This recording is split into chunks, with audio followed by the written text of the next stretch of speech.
The false accusation. The transmission cut through every communications channel across human space simultaneously. On ships, colonies, and Earth itself, screens flickered to life, showing the imposing figure of Ambassador Vrex, the six-limbed representative of the Galactic Concordat. His silvery exoskeleton gleamed under harsh lighting as his compound eyes reflected countless duplicates of the camera recording him. People of the known galaxy, Vrex's translator device converted his clicking mandibles into crisp, artificial speech. The Concordat brings grave evidence against the human species. For too long, we have tolerated their expansion, their disregard for established protocols, their unpredictability. The image changed to footage of smoldering ruins, a settlement reduced to ash and twisted metal. Bodies of various alien species lay scattered across blackened ground. Wounded survivors wailed in pain. The massacre at Proxima Station. Vrex continued. 3,000 civilians, diplomats, children, all murdered by human military forces. The footage switched to ships bearing Earth's insignia firing upon what appeared to be civilian transports. Escape pods exploded in silent balls of fire against the backdrop of space. These atrocities can no longer be ignored. The evidence is irrefutable. Inside the United Earth Defense Headquarters in Geneva, Admiral Helena Chen slammed her fist against the conference table. "This is fabricated," she shouted at the screen. "We had no ships anywhere near Proxima Station. This is complete fiction." Around her, the Joint Chiefs of Earth's military forces sat in stunned silence. President Omar Villarreal's face had gone ashen as he watched the broadcast continue. As of this moment, Vrex declared, the Concordat, along with 17 allied civilizations, hereby declares a state of war against humanity. Your species has proven itself too dangerous to exist among civilized worlds. Your surrender would be accepted, but your extinction is preferred. The transmission cut out, replaced by emergency alerts blaring across every system. Multiple FTL signatures detected, called out Lieutenant Park from the sensor station. They're already inside our defensive perimeter. How? General Rodriguez demanded. There's no way they could have. They were already moving before the broadcast. Admiral Chen realized, her voice cold. They knew exactly when the transmission would reach us. All stations reporting enemy contact. Park continued. Luna Base, Mars Colony, Europa Station, all under attack. The Concordat fleets are hitting everything at once. In orbit around Earth, the first defensive line engaged the incoming enemy ships. Kinetic barriers flared as they absorbed the initial wave of plasma fire. Earth's orbital platforms returned fire, railguns launching hypervelocity rounds toward the approaching armada. Launch all available fighters, President Villarreal ordered, his voice finding strength again. Activate the planetary shield grid. Get civilians to the bunkers. As alerts sounded across Earth, billions of people rushed toward designated shelters. The sky above them flickered with distant explosions as the battle raged in orbit. On Luna Base, Commander Samira Nasser watched in horror as 3 Concordat cruisers positioned themselves above the colony's main dome. Evacuate all civilians to the subsurface shelters, she ordered. Activate emergency protocols. Before the evacuation could complete, the cruisers opened fire. Plasma beams sliced through the reinforced dome like it was paper. The atmosphere vented in a violent rush, carrying screaming colonists into the vacuum. Commander Nasser watched helplessly as thousands of lives ended in moments. Back on Earth, the situation deteriorated by the second. We've lost contact with Ganymede Outpost, Lieutenant Park reported, his voice trembling. Mars Colony reports critical damage to their environmental systems. Admiral Chen studied the tactical display, watching as red indicators representing enemy forces multiplied across the solar system. They're not just attacking our military installations, she observed. They're targeting civilian centers, research outposts, everything. This isn't a war, it's extinction. In a secure lab beneath Geneva, Dr. Eliza Kaminsky rewound the footage of the alleged attacks for the 5th time. Something wasn't right. As the head of Earth's Forensic Intelligence Division, she'd analyzed countless pieces of evidence over her career. This didn't add up.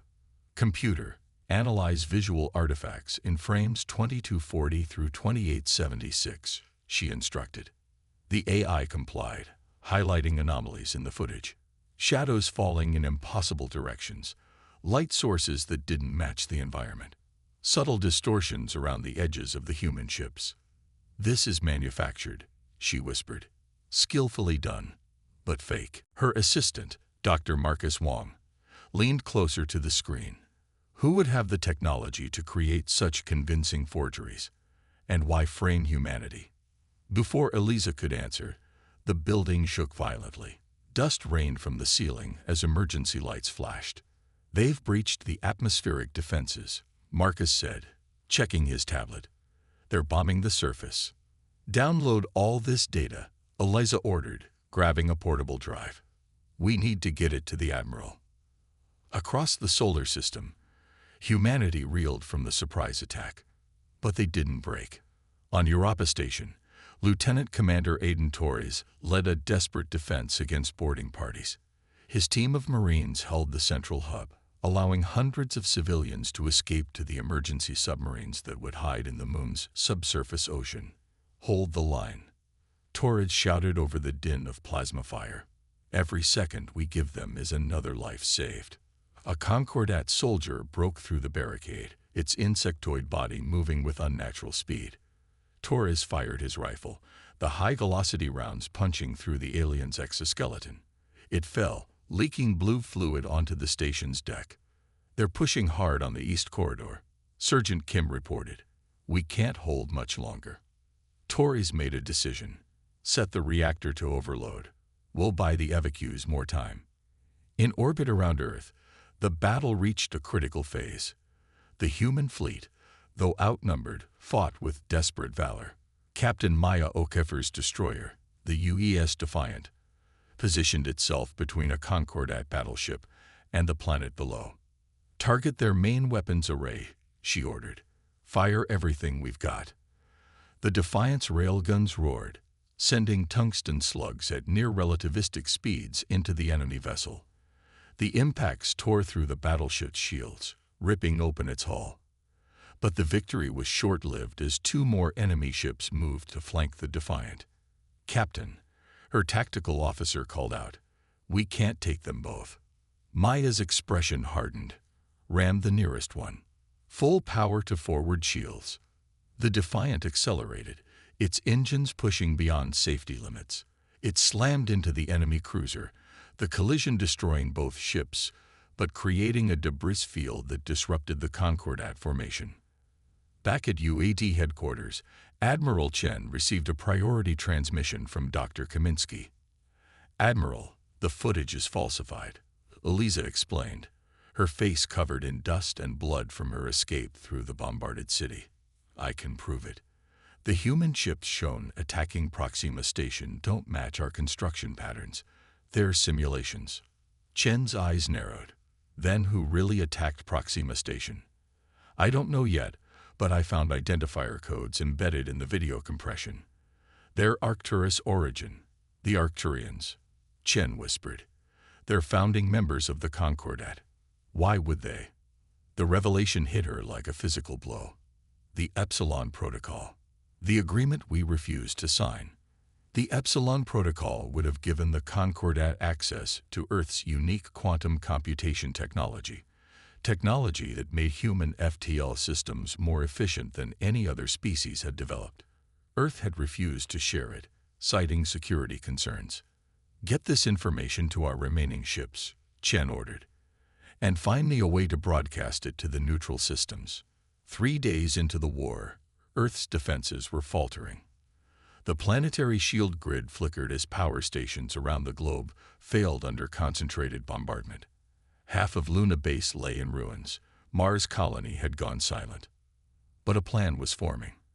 In a hardened bunker beneath the Pacific Ocean, Admiral Chen met with what remained of Earth's leadership and a small team of scientists and intelligence officers. The Arcturians engineered this war, Chen explained, displaying Dr. Kaminsky's evidence. They need our quantum tech, and they're willing to exterminate our species to get it. But they couldn't do it alone. They needed the entire Concordat behind them. How does this help us now? Asked General Rodriguez. We're losing on all fronts. Dr. Kaminsky stepped forward. We've identified a pattern in the Concordat communication network.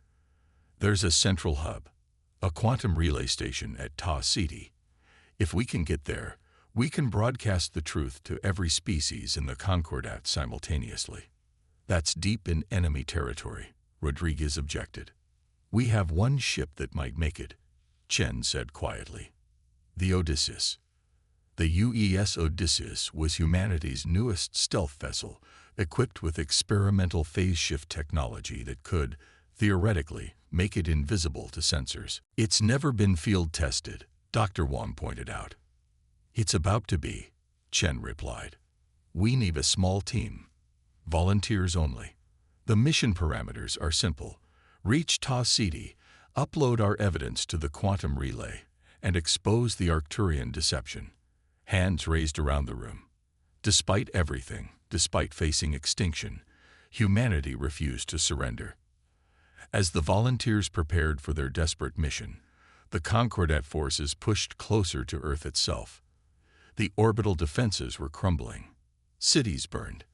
But in the darkness, a single ship powered up its engines, preparing to carry the truth into the heart of enemy territory. The Odysseus would be humanity's last hope, not just for victory, but for survival itself. The counterattack. The UES Odysseus slipped away from Earth's gravity well, its experimental phase shift drive humming with quantum particles that bent light and sensor waves around its hull. On the bridge, Captain Layla Sharma watched as her homeworld receded into the distance, its once blue surface now marred by the fiery glow of burning cities. Phase shift at full capacity, reported her XO, Commander James Chen. We're invisible to conventional sensors. For now, Layla replied, her expression grim. Set course for Ta City. Maximum speed once we're clear of the system. The small crew of 12 volunteers represented humanity's best. Elite soldiers, top scientists, and skilled engineers. Among them was Dr. Eliza Kaminsky, who had uncovered the Arcturian deception. Entering FTL in 3, 2, 1. The stars blurred as the Odysseus leaped into faster-than-light travel, carrying Earth's last hope with it. Back on Earth, Admiral Helena Chen initiated Phase 2 of her desperate plan. With Earth's conventional defenses failing, she had authorized deployment of the Tai-Tian system, an experimental defensive grid that no one had wanted to use. Titan deployment authorized, she announced to the remaining Joint Chiefs. Authentication code: Sierra, Echo Victor Echo November. Deep beneath the surface of Earth's oceans, and buried in mountain ranges across the continents, massive launch platforms activated. From these hidden silos emerged thousands of autonomous drones, each smaller than a human fist. They rose into the atmosphere, their quantum cores pulsing with energy. What exactly are these things supposed to do? Asked President Villarreal, watching the tactical display as swarms of blue dots rose to meet the invading Red Armada. They're multiphasic quantum disruptors, General Rodriguez explained. Dr. Wang's design. They target the specific quantum frequency used by Concordat shield technology. As the swarms reached orbital altitude, they accelerated toward the enemy fleet. The Concordat ships, detecting the approach, opened fire. Energy weapons lashed out, destroying hundreds of the tiny drones. But for each one destroyed, thousands more continued forward. When they reached the enemy ships, the drones attached themselves to the hulls and activated. Their quantum cores pulsed in unison, creating a cascade of energy that propagated through the Concordat vessels. Shield generators overloaded and failed. Weapon systems went offline. For the first time since the war began, the tide was turning. It's working, Rodriguez said, unable to hide his surprise. Their shields are dropping across the board. Admiral Chen nodded. Launch the counteroffensive.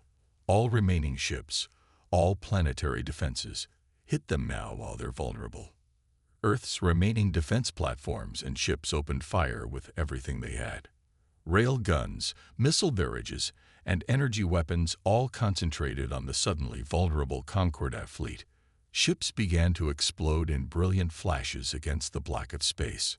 On the Concordat command vessel, High Commander Vrex watched in disbelief as his fleet's advantages evaporated. "How is this possible?" he demanded. "Their technology shouldn't be capable of this." His science officer, an Arcturian named Zenith, frantically worked at his console. "The quantum disruption is spreading through our communication network. It's affecting all our systems." Vrex turned to face the Arcturian, suspicion growing. "You assured me their technology posed no threat." Before Zenith could respond, an alarm sounded. "Commander, we're detecting a transmission overriding our communication systems. It's broadcasting on all Concordat frequencies. Across every ship in the Concordat fleet, across every homeworld of the 17 allied species, screens displayed the face of Dr. Eliza Kaminsky. "People of the Galactic Concordat," she began, her voice steady despite the danger she faced. "You have been deceived. The atrocities attributed to humanity were fabricated by the Arcturian High Council." The broadcast shifted to display her analysis of the forged footage, highlighting the evidence of manipulation. The attack on Proxima Station that sparked this war was carried out by Arcturian forces using holographic technology to disguise their ships as human vessels. "We have recovered the original, unaltered sensor logs that prove this beyond doubt." Aboard the Odysseus, hiding in orbit around Tau Ceti, Lila and her team monitored the broadcast they were relaying through the quantum hub.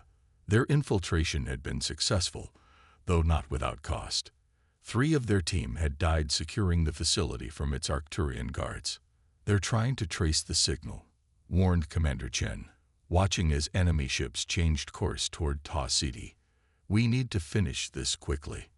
On the broadcast, Dr. Kaminsky continued. "The Arcturian High Council orchestrated this war for one purpose: to acquire human quantum computation technology by force after our government refused to share it under the Epsilon Protocol." The evidence continued to unfold: intercepted communications between Arcturian officials, financial records showing massive resources diverted to secret weapons projects, and finally, the original plan for the false flag operation at Proxima Station. Within the Concordat fleet attacking Earth, confusion spread. Ships from non-Arcturian species began breaking formation, their commanders demanding explanations from the Arcturian leadership. "Their fleet is fragmenting," Admiral Chen observed, watching the tactical display. "The coalition is breaking apart." On the Concordat command vessel, Vrex confronted Zenith. "Is this true? Did your people engineer this war?" The Arcturian skin shifted color, a sign of agitation. "The humans refused to share technology that could have benefited the entire galaxy. Their selfishness." He never finished. Vrex's blade pierced Zenith's throat, silencing him. The ambassador turned to his communications officer. "Order all non-Arcturian ships to cease fire against human targets. I want to speak with Earth's leadership immediately." Back on the Odysseus, alarms blared as 5 Arcturian warships entered the Tau Ceti system, converging on the quantum relay station. "They found us," Lila announced. "We've done what we came to do. Time to leave." "Captain," interrupted their tactical officer, "the relay station has a quantum resonance core. If it were to destabilize..." Layla understood immediately. It would disrupt Arcturian quantum technology across their entire fleet. "But we'd have to trigger it manually," Commander Chen pointed out. "Someone would need to stay behind." A heavy silence fell over the bridge. Then Dr. Kaminsky stepped forward. "I'll do it," she said quietly. "The evidence has been transmitted. The truth is out there now." "Eliza, no," began Commander Chen. "We both know there's no other way, James." She touched his face gently. "Get the ship and the others home." The goodbye was brief. There was no time for more. As the Odysseus prepared to depart, Dr. Kaminsky made her way deeper into the relay station, toward its quantum core. The Arcturian ships entered weapons range just as the Odysseus engaged its phase shift drive. Energy beams lanced through space where the human vessel had been moments before, finding nothing. Inside the relay station, Eliza worked quickly, overriding safety protocols and introducing cascading errors into the quantum resonance equations.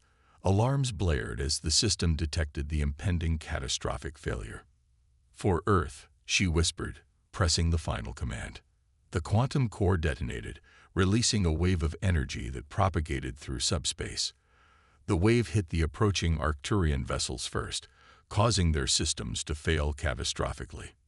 Then it expanded outward, racing along the quantum communication network that connected all Arcturian technology. Throughout the galaxy, Arcturian ships suddenly lost power. Their advanced weapons went silent. Their shields failed. Within seconds, the technological advantage that had made their deception possible vanished. The Odysseus, protected by its unique phase shift technology, rode the edge of the quantum wave back toward Earth. They arrived to find a transformed battlefield. The once mighty Concordat fleet had fragmented. Many ships had withdrawn, while others actively engaged the remaining Arcturian vessels. "We're being hailed," reported Commander Chen. "It's the Concordat command ship." On screen appeared Ambassador Vrex, his posture now one of formality rather than aggression. "Captain Sharma," he began, "I speak now for the reformed Concordat. The Arcturian deception has been exposed. Their remaining forces are being neutralized. He paused, mandibles clicking in what the translator indicated was embarrassment. "We request a ceasefire and diplomatic discussions with your government." "I'll relay your request," Lila replied coolly, "but the decision isn't mine to make. You've killed millions of my people based on a lie." "We understand," Vrex acknowledged, "and we will face the consequences of our actions. But know that many were deceived, not just humans." 3 days later, representatives from 14 of the 17 Concordat species gathered in the partly rebuilt United Earth Defense Headquarters. The Arcturians were notably absent, their civilization now facing sanctions and reparation demands from both humanity and their former allies. Admiral Chen, her uniform still bearing the dust of recent battles, addressed the gathered ambassadors. "The price of this deception has been paid in blood, mostly human blood," she stated, her voice hard. "Earth will rebuild. We will recover. But trust has been broken in ways that may never fully heal." Vrex stepped forward. "The Concordat acknowledges its failure. We were manipulated, yes, but we also failed to verify the evidence before taking action. For this, we offer not just apologies but reparations." "And the Arcturians?" President Villarreal asked. "Their leadership has been removed," Vrex answered. "Their military capabilities have been neutralized by the quantum disruption. They pose no further threat." The negotiations continued for weeks. The terms were harsh but fair. The Concordat would help rebuild what they had destroyed. Earth would share limited aspects of its quantum technology, under strict controls. A new framework for interspecies cooperation would be established, one built on transparency and mutual verification. 6 months after the war ended, Captain Leila Sharma stood at a memorial erected in Geneva. Names covered the massive stone walls, billions of them, representing every human lost in what was now called the Deception War. Among them was Dr. Eliza Kaminsky. Commander Chen, now Captain Chen of his own vessel, joined her at the memorial. "She saved us all," he said quietly. "Not just humans. Every species deceived by the Arcturians." Leila nodded. "And changed how we approach the galaxy. No more isolation. No more hoarding technology that could benefit others. But no naivety either," Chen added. "Trust but verify. That's the new doctrine." Above them, the sky was busy with reconstruction ships. Earth was healing. Humanity had faced extinction and survived, not just through force of arms, but through the pursuit of truth. As they walked away from the memorial, Layla looked up at the stars becoming visible in the early evening sky. Somewhere out there, new allies waited. Old enemies reconsidered their positions. The galaxy had learned a harsh lesson about deception and its consequences. Humanity had not just survived. They had emerged stronger, wiser, and ready for whatever challenges the universe might present next. The lies had been exposed, the war had been won, and a new chapter in human history had begun. Ready for tomorrow's mission? Chen asked as they approached the spaceport. Layla nodded, a slight smile forming. First joint human Concordat exploration mission. Wouldn't miss it. The massive exploration vessel awaiting them bore both Earth's insignia and the new symbol of the reformed Concordat, a reminder that even after the most devastating deception, truth could forge new bonds stronger than those broken by lies.